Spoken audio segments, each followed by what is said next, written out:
We are joined by Notre Dame baseball captain Brady Gumpf. He and the Irish are heading down to Jacksonville, Florida this weekend to get the season started. You wouldn't know it by looking around here. I think baseball season kind of catches people off guard in mid-February. How you doing today, Brady?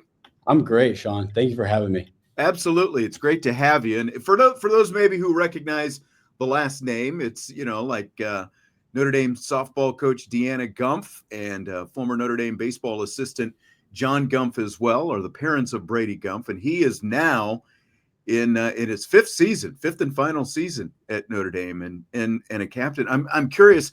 I mean, you grew up around Notre Dame, obviously, with your parents, having the connections that they have. What are your first memories of Notre Dame baseball? Oh, geez, that was a long time ago. But I mean, I remember. Well, my dad started off coaching softball with my mom. I don't Right. remember. I don't have any like physical memories of that. I've seen photos and stuff, but I do remember, coming to my dad in the dugout, maybe here and there. Just being able to work out in the facilities, like hitting off the tee when I'm like 5 years old. Um, But past that, we've been here. I've been here my whole life, and we live super close. So I would just walk. It's like a good 20-minute walk. I bring a bat and a glove, walk from my house to the baseball games. Watch those for as long as I could. I mean, So that's yeah, that's all you needed at that point, right? When you're 5 years old. That's kind of what I remember is like you and your dad would get mm, inside the indoor facility and, like you said, hitting off the tee and all that kind of stuff. When you oh were yeah, still just a young pup way that's back right. when. Yeah. Did you have, as you kind of got a little bit older, did you have some favorite Notre Dame baseball players back then? It's easy to say guys like Trey Mancini or AJ Pollock who have been, doing their thing in the big leagues. I will never forget Kevin Biggio with the whole bat waddle. It kind of stood out when he was in the box for Uh-huh. sure. Um, but yeah, just those guys, they had really good teams back then. Because I think I was probably middle school at that age, maybe getting into high school. Right. So that was my peak of becoming a Notre Dame baseball fan. So those are some of the guys I'll never forget. I had a feeling that Trey Mancini might, kind Yeah. of show up there on the list. Obviously, especially as prominent as as he's become. When you were so close to it, was going anywhere else besides Notre Dame, was that ever even an option for you? Um, it was a thought just because I never knew whether I was good enough to play here or get into the school. Obviously, extremely elite academics as well. So I wanted to keep my options open for as long as I could. But once I got the opportunity to come here, it was a no brainer. I assume by now you're probably done with your undergrad, right? Yeah, You've got your bachelor. So what kind of, are you in a master's program, or is it just master's classes? What are you taking right now? that's right. So I'm in a 1 year specialized master's program. It's actually pretty cool. It's the finance masters, and it's a group of about 43, 44 people, and we're together all day, every day. So it feels like grade school again with the same group. But we have two classes Monday, Wednesday, one on Tuesday, Thursday, and we're actually in midterm season right now. So Okay. be Oh nice to get wow. those, yeah, get those out of the way before our first game Friday. But I mean, that's got to be nice to not have a full load of a full load of classes and that kind of thing as you get into the baseball season now, especially. yeah, no doubt. It's definitely nice, especially on Tuesdays when we start those midweeks, just having the one class, be able to get right over to this field. It's going to be really nice. So, as a fifth year guy, and again, a guy who grew up here, as you said, just like a walk from campus and all that, what's it mean for you now to be a senior heading into your last season at Notre Dame? Yeah. I mean, it's an honor. This is my dream growing up. These are the guys I looked up to when I was 10, 15 years old. And, being that guy, it's inspiring because it helps me realize the impact that I have on younger players as well, whether it's in the area or just people from all over the country, with Notre Dame being such a big brand. It helps me keep perspective of what I'm doing. It's definitely bigger than me. So, Well, you were a catcher in high school. You're in the outfield now. So what was that? Had you ever played outfield? I guess before coming to college. yeah, so I caught pretty much every game for my high school team. I had that summer travel team where I predominantly played outfield for them. So I had been doing it. it's funny when I came in, I still kind of did both my freshman year. Definitely did better in the outfield, so the catching started to kind of fade. There was a stint where I played first base as well, and that was I never in a game in the spring, but fall games and practices I worked out at first base. But I'm happy with the outfield transition. That's where I have fun out there. I feel like that's where I contribute the best. Yeah, I mean, like we were talking right before we started, and it sounds like you guys are able to get outside at Mhm. least a little bit because when you're getting ready to start the season, that's always kind of a thing, like if it's snowing too much up here, like there's northern teams trying to get down south, that can be an adventure sometimes with those balls in the air, can it? Yeah, no, we're definitely lucky to get outside today. Like I said, the sun's out, the turf's clear of snow. So we'll get out there for some defensive work, maybe some batting practice on the field where we get those live reads. But like you said, like if our first read and outside on the field is going to be in Jacksonville the day before the game, it's not ideal. But No. I mean that you guys are fortunately able to get work in, obviously in the Loftus and stuff like that, but it's not a full dome stadium. So I imagine that can be kind of an adventure sometimes in itself, just doing that. yeah, exactly. Like you said, we can get a full infield and full scrimmages in Loftus Center with the full football field in there, but no outfielders. So we're usually just on the other side bunting or base running when we're not being able to hit live off the pitchers. So you went from a couple of home runs in your first 3 years at Notre Mhm. Dame to 9 home runs last year. So where did that power come from for you that you got found last year? I think I'll pat myself on the back here a little bit. It's always been there. It was funny my freshman year, everybody kind of messed with me, see how far I could hit it in BP. Um, but I think just being able to execute it in the game and allow it to show up in game came with the experience I got the few years beforehand, and just a boost in confidence too. There's a lot of support with our hitting coaches and head coaches and the rest of the teammates as well. So putting me in a position to show it off kind of helped a lot.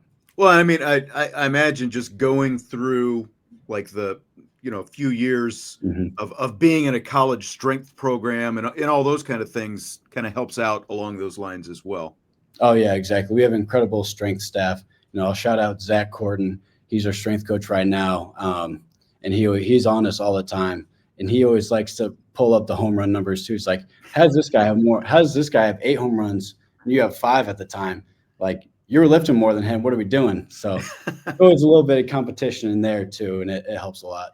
Beyond just the power, how do you think maybe you're most different as a hitter now compared to when you were coming into college? Definitely more consistent. There was a lot of swing and miss coming in. I had the power, but the contact was something that I really wanted to work on developing and that consistency.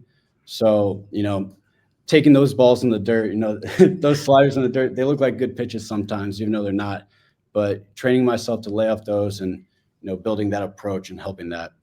Well, I mentioned your parents, and your dad played professional baseball, and your mom obviously, played softball in college and a longtime softball coach and everything. So, what was it like having two parents who were, just so involved in the game overall? It was super helpful just because we could talk about the sport, the game whenever we really wanted to. Sometimes we like to separate on the field stuff with the home stuff, especially in high school when my dad Right. was my head coach. Exactly. So we would save the baseball talk, keep it away from the dinner table. But if something does come up, and it's nice being in college too, after every game, I could just give them a call, talk about some things, whether it's just they know how it feels after a tough loss or a great win. So being able to back me up on that as well. Well, and your mom, she obviously just retired from Mhm. softball, so I imagine her retiring is going to kind of give her a new opportunity to really probably I know she tried to get out there as much as she could, but it's kind of going to be new for her to potentially be at every home game, I would imagine, this season. Yeah, and she's actually getting on a flight Thursday with my dad to head down to Florida to watch. Awesome. Um, yeah, I think before this year, besides maybe catching the last few innings of the game just from walking over from softball, I don't think she ever saw one full game yet in my college career, Wow. not on TV. So, I mean, she's coming to Jacksonville. She'll be at, I think, our third series at Belmont, and then all the home games she'll be at. So it's really exciting. What's retirement been like for her so far? I mean, I know you're not at home quite as much. I mean, like she's, they're both probably even a little bit younger than me. So it's like hard to imagine both of them being, completely out of coaching right now. Is she got the itch at all to get back, to just to be around the field, do you think? I think not quite yet. I think she might still be in that honeymoon phase away from it. Right. She does have a new job working with development at Notre Dame now, away from athletics, but with the university still, and she's crushing it Sure. with that. And that's keeping her busy. But definitely excited with the weekends off. She's visit my younger sister's a freshman at Kentucky, so she's been able to visit her a few times as well. Definitely changing lifestyle. So you mentioned you played for your dad in high school, and that was here when he was coaching. He was the head coach for a long time at South Bend St. Joseph High School, and you guys won a state championship Mm-hmm. together. What was that experience like? Not just winning a state championship, but doing it with your dad as the head coach. Yeah, that was awesome. That was my freshman year at St. Joe. And I was doing a lot of bullpen catching then, but it allowed me to be in the dugout more around the coaches and the older players, watching them and learning. But that was an incredible experience down at Victory Field at Indianapolis. Unfortunately, my senior year with him was the COVID year, so our entire spring got That's canceled. right. He decided to stop coaching after that year as well. So it was a little bit bittersweet. We were able to end it together, not in a way that we would have liked, but yeah. Well, and I mean, that's that. I mean that obviously was rough for a lot of people in a lot of different ways. But to be a senior, Mhm. and because like when things got canceled, you're literally kind of right on the verge of I think the season Right. starting right before they shut it down. So I mean that had to be rough for everybody to be that close in your last year, and then that find out that there was going to be no season. Yeah, I remember, I think the day we found out that the season was no longer going to happen was the day that tryouts were supposed to take place. So Oh, it was right around the corner. I was fortunate enough to have college baseball to look right. forward to as well. A lot of guys weren't as lucky, but yeah, definitely a tough time for a lot of people. So I think if my timeline is right, you Mhm. committed when Mick Aoki was the head coach, right? That's right. That was my sophomore year of high school, Okay. 2018, 2019 season. So yeah. Okay. So you commit when Aoki is the head coach, but then I think he was gone by the time you actually started playing. So you played a couple of years for Link Jarrett. And then, Mhm. of course, you played the last couple years for Sean Stifler after Link Jarrett went back to his alma mater at Florida State. So what's that kind of been like, committing with one and then playing for two other guys? What's that been like over the course of your career? Yeah, so it was interesting. Committing under Mick, uh, I was more, um, my main source of contact at that point was Chuck Restano, though, who was Okay. the coach under Mick, ended up Yep. staying with Coach Jarrett. So I was lucky enough to have that relationship continue on when I came in. Um, and then, I mean, Coach Jarrett was great when he came in. I met him on my official visit my senior year. So I had that a little bit of a relationship with him coming in. Played with him for 2 years, and then he leaves to Florida State. And then Coach Stifler and his staff came in. And I mean, I can't, there's so much great things to say about Coach Stifler, Coach Munger, and then Coach Jones, who's here this year. Sure. Even Coach Volts. I'm not around Coach Volts as much because he's with the pitchers, but I mean, I love going to the field every day, seeing those guys, and they're incredible. What was it like? You guys obviously played against Florida State. You went down there. What was that kind of like playing against him for the first time when you went down there? We played him in South Bend actually that second year. Or sorry, his first year gone, we played him in South Bend, and That's it's right. That's definitely, right. yeah, his Forgot it's second. already been 2 years, basically. Yeah, exactly. So this last year was Coach Jarrett's second year there, Coach Stifler's second year here as well. Um, but I mean, it was weird that first year in South Bend. Just the guys that, because the whole staff left. So seeing that group that you're used to having on your side, just in a different Yeah, color like than you the said, Restano other. he was down there that first year too. Yeah. Yeah, So exactly. So seeing him in a different color was definitely interesting. We took the series from him that year here, which was definitely great.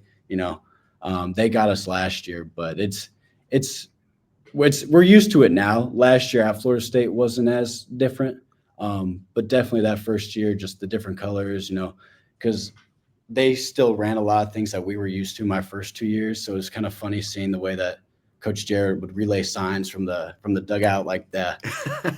So that was familiar, but it was. Were you guys hard at work, like seeing if you could steal the signs and all that kind of stuff? It's on the cards, so we couldn't steal it directly from the cards. But I was like, oh, 1012's on, so that was kind of funny. Like with Jarrett, he talked a lot about like having an offensive system, and I don't think you hear a lot of baseball coaches talk about it that way. Like if you hear a system, you're thinking more, like football or basketball even, or something. Like what was so different sort of about the way, his system, the way he did things, maybe compared to, I don't know if you just say conventional baseball coaches, or like what was so different about his system? I think the biggest thing was just more of like the dynamics of the offense. Like there's a lot of base running, base stealing, bunts, hit and runs, kind of using every aspect of the offense into the game and applying it. I think that was a big part of it. And that's something that we actually, because we broke the home run record last year. Right. Game. And this year it's kind of been a switch back to, the hit and runs, the safety squeezes, the bunts, a little more manufacturing and that kind of thing. Exactly. More scoring without hitting the home runs, because we hit a lot of home runs last year, but didn't have the best record.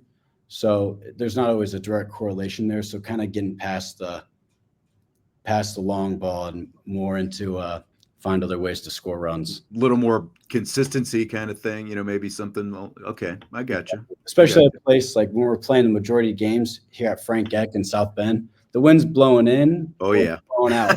So when it's blowing out, it's great, but a lot of the times it's blowing straight in. That's right. That's right. Are you a Cubs fan by any chance? I don't cheer against them, so I wouldn't say but I watch them. I was gonna say, I mean, like Eck plays a lot like Wrigley, just in terms of the wind, how the wind affects things. Or it's amazing how dramatic, that wind can have an effect on that. The way the ball carries on what looks like sometimes should just be a. Sometimes it looks like it's going to be a routine fly and it's out of the park. Other times it's like it looks like it should be out of the park and it's completely knocked down. So, yeah. So you never know. So with that added aspect of the game, it's good to have this more dynamic offense. So you are one of a few guys who were, around for that College World Series trip, and again, amazing that it's been almost 3 years now at this point. What was that experience like? That was incredible too. That was my sophomore year. So we have the returning fifth years. I think there's like 4 of us or 5 of us from that team that are grad students this year, and then the senior class. But like that environment of going to Tennessee for the Super Regional and beating them in a 3-game series, that's something I'll never forget, because that's the team that I think they were like 40-something-4, considered like best college baseball team ever. So going down there, beating them, and then Omaha. I mean, if anybody's ever been to Omaha around the College World Series, there's nothing like it. 100,000 people walking around. I didn't even play much that year, and it's funny because everybody still wanted my autograph. There's like hundreds of little kids, and I was like, you don't want the shortstops? But it was incredible, the whole fan fest, because we got to walk around and watch some of the other games as well. But it's incredible. That, and like when you think about what you guys did, and as good as Tennessee, like you said, has been the last couple of years, and it had to be fun to hear a fairly silent stadium down there because I know that, I've never actually been there for a baseball game myself, but the way everybody talks about it, they are very vocal, very rowdy, the whole thing. Yeah, definitely rowdy. And then the Rocky Top chant every home run they hit. Because we beat them, but they still had a decent amount, and I can't listen to that song anymore. But it was really cool. And I know they're expanding there too, so it's going to get even rowdier. Yeah. So what is something about this year's team that we need to know as you guys get ready to start this season? This team, it's going to be younger. I think we'll have 2-3 freshmen in the starting lineup, and a lot of freshmen contributing on the mound as well.